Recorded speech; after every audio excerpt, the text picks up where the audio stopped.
Hi friends, welcome back to my channel. മഴതോരും മുമ്പയുടെ പുതിയൊരു എപ്പിസോഡിലേക്ക് സ്വാഗതം. അങ്ങനെ നമ്മുടെ കഥ പുതിയ സംഭവവികാസങ്ങളിലൂടെയാണ് ഇപ്പോൾ കടന്നുപോയിക്കൊണ്ടിരിക്കുന്നത്. അങ്ങനെ സ്റ്റാലിൻ ജോസഫിൻ്റെ ഭാര്യയായ എൽസമ്മയുടെ ചേച്ചി റീത്താമ്മ വരികയും അലീനയെ കാണുകയും അലീനയെ അവിടുന്ന് പറഞ്ഞയക്കാനുള്ള കരുക്കൾ നീക്കുകയും ചെയ്തു. അലീനയെ 90 ദിവസത്തിനുള്ളിൽ അവിടെ നിന്നും പറഞ്ഞയക്കുമെന്ന വാണിംഗ് കൊടുത്തിട്ടാണ് റീത്താമ്മ സ്റ്റാലിൻ ജോസഫിൻ്റെ വീട്ടിൽ നിന്നും പോയത്. ശേഷം റീത്താമ്മ വീട്ടിലെത്തി തൻ്റെ 4 ആങ്ങളമാരെയും സ്റ്റാലിൻ ജോസഫിൻ്റെ 3 മക്കളെയും വിളിച്ചു വരുത്തി അലീന എന്ന അവിഹിത സന്തതിയെ സ്റ്റാലിൻ ജോസഫ് വീട്ടിൽ താമസിപ്പിച്ചിരിക്കുന്ന കാര്യം പറയുന്നു. റീത്താമ്മ സ്റ്റാലിൻ ജോസഫിൻ്റെ മക്കളെ മുഴുവൻ തെറ്റിദ്ധരിപ്പിച്ച് വെച്ചിരിക്കുകയാണ്. സ്റ്റാലിൻ ജോസഫ് അവരുടെ കാര്യങ്ങളൊന്നും ചെയ്തു കൊടുക്കുന്നില്ല, ഒരു വസ്ത്രം പോലും ഇതുവരെ വാങ്ങിക്കൊടുത്തിട്ടില്ല എന്നൊക്കെയാണ് ആ മക്കളെ പറഞ്ഞ് വിശ്വസിപ്പിച്ചു കൊണ്ടിരിക്കുന്നത്. റീത്താമ്മയുടെ 4 ആങ്ങളമാരും സ്റ്റാലിൻ ജോസഫിനെതിരെ എന്തെങ്കിലും കിട്ടാൻ കാത്തിരിക്കുകയായിരുന്നു. അപ്പോഴാണ് അലീനയുടെ കാര്യം അവർക്ക് മുന്നിൽ കിട്ടിയത്. സ്റ്റാലിൻ ജോസഫിനെ മാക്സിമം എന്താത്താൻ കിട്ടുന്ന ഒരു അവസരവും അവരാരും വെറുതെ വിടുകയില്ല. സമയം എൽസമ്മ ഇതൊന്നും അറിഞ്ഞിട്ടില്ല. അവൾ ധ്യാനം കൂടാൻ വേണ്ടിയിട്ട് പോയതാണ്. അതുകൊണ്ട് എൽസമ്മ ഇതൊന്നും അറിഞ്ഞിട്ടില്ല. റീത്താമ്മയ്ക്കും ആങ്ങളമാർക്കും ഒറ്റയ്ക്ക് സ്റ്റാലിൻ ജോസഫിനെ നേരിടാൻ പറ്റാത്തതുകൊണ്ട് റീത്താമ്മ സ്റ്റാലിൻ ജോസഫിൻ്റെ അനിയന്മാരെ വിളിച്ച് പറയുകയാണ് ചെയ്യുന്നത്. റീത്താമ്മ സ്റ്റാലിൻ ജോസഫിൻ്റെ അനിയനെ വിളിച്ച് സ്റ്റാൻലി ബംഗ്ലാവിൽ ഒരു പെൺകുട്ടിയെ കൊണ്ട് താമസിപ്പിച്ചിട്ടുണ്ടെന്നും ഇത് തങ്ങൾക്ക് അനുവദിച്ചു തരാൻ പറ്റുന്ന കാര്യമല്ലെന്നും സ്വത്തുവകകളൊന്നും ആ പെൺകുട്ടി കൊണ്ടുപോകുമെന്നൊക്കെ റീത്താമ്മ അനിയനെ വിളിച്ച് പറഞ്ഞിരുന്നു. കേട്ടപ്പോൾ ദേഷ്യം പിടിച്ച സ്റ്റാലിൻ ജോസഫിൻ്റെ അനിയൻ അപ്പച്ചനെയും ഏട്ടനായ ആൽബിയെയും വിളിച്ച് ഈ കാര്യം അവതരിപ്പിക്കുന്നു. അപ്പച്ചൻ എന്തായാലും അലീനയുടെ സൈഡ് തന്നെയാണ് പറഞ്ഞത്. നല്ല പെൺകുട്ടിയാണ്, പാവാണ്, അത് സ്റ്റാലിൻ ജോസഫിൻ്റെ മകൾ തന്നെയാണെന്നൊക്കെ പറഞ്ഞ് അപ്പച്ചൻ അവരെ സമാധാനിപ്പിക്കുന്നുണ്ട്. പക്ഷേ ആൽബിച്ചനും അവൻ്റെ അനിയനും കൂടെ സ്റ്റാലിൻ ജോസഫിൻ്റെ മകളാണെന്ന് അംഗീകരിക്കാൻ പറ്റില്ല എന്നും അത് മറ്റുള്ളവർക്ക് മുന്നിൽ നാണക്കേടാണെന്നും പറഞ്ഞ് സ്റ്റാലിൻ ജോസഫിനെ വിളിക്കുകയാണ് ചെയ്യുന്നത്. സ്റ്റാലിൻ ജോസഫ് ഇതൊന്നും കേട്ട് ഇളകുന്നില്ല.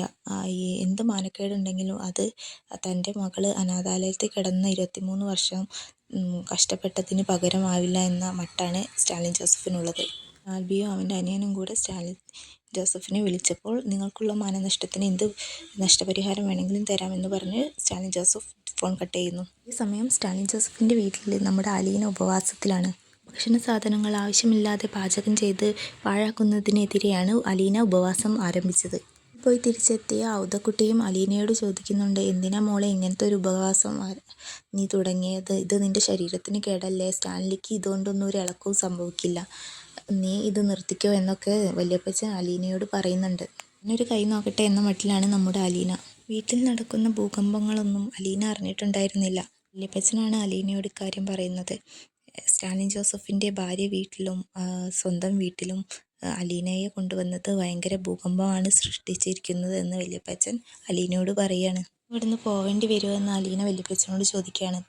എവിടെ വരെ പോകുമെന്ന് നമുക്ക് നോക്കാം, വല്യപ്പച്ചൻ പറഞ്ഞു. സന്ദർഭത്തിൽ നമ്മുടെ അലീന വല്യപ്പച്ചനോട് സ്റ്റാലിൻ ജോസഫിൻ്റെ ഭാര്യയെയും മക്കളെയും കുറിച്ച് ചോദിച്ചറിയുകയാണ്. ഞാനിവിടെ വന്നതിന് ശേഷം ഭാര്യയെയും മക്കളെയും ഇതുവരെ കണ്ടില്ല എന്നും ഫോണ് പോലും അവരെ വിളിക്കുന്നത് കേട്ടില്ല എന്നും അലീന പറഞ്ഞു.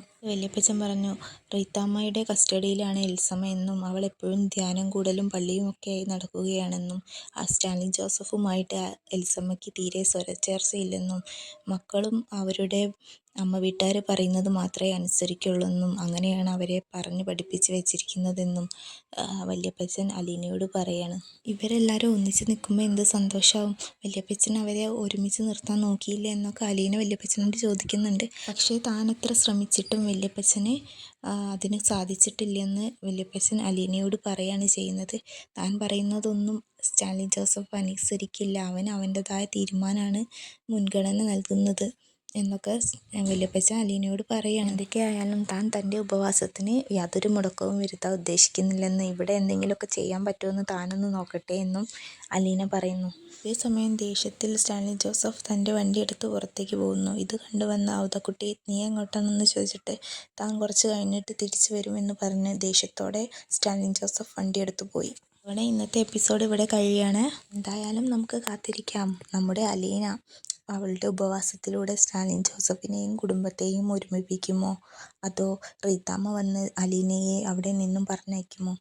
എന്തായാലും നമുക്ക് കാത്തിരിക്കാം. ബാക്കി കഥ കേൾക്കാൻ സബ്സ്ക്രൈബ് ചെയ്ത് സപ്പോർട്ട് ചെയ്യണേ.